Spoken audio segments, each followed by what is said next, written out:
And now we turn to our national news correspondent, Bobby Smithney. Good evening, folks. How you guys doing?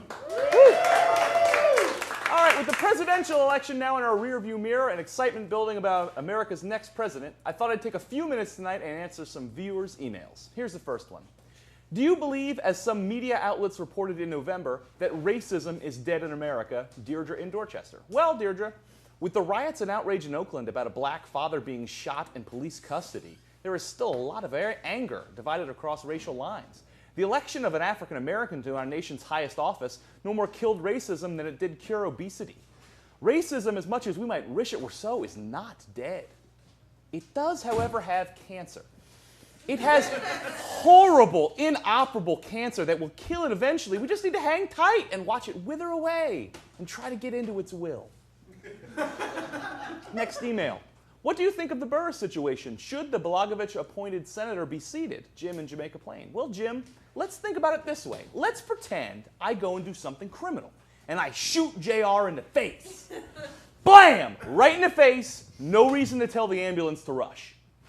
Then I get arrested, and because this is my first offense, and I'm a compelling liar, I get released to await trial. Then I go to a 7-Eleven and purchase a winning Powerball ticket and collect my millions. It sucks. I'm a creep, but there's no law against me killing people and then playing the lottery.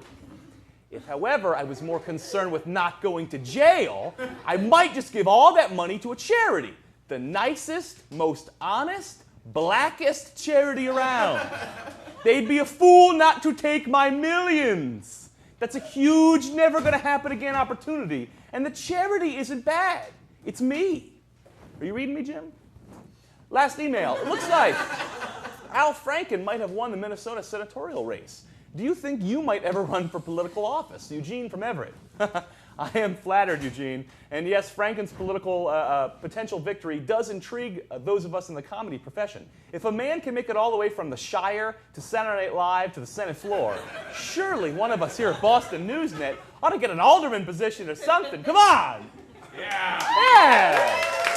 We gotta run for something here. At the very least, it proves that the things we say here in the name of comedy won't be held against us should we need real jobs. Sarah Palin doesn't think McCain should pull out.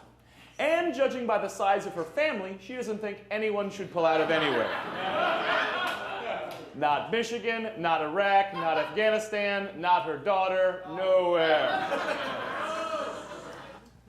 I guess I won't be working in your cabinet in 2012. Back to you, JR. Thank you, Bobby Smithney.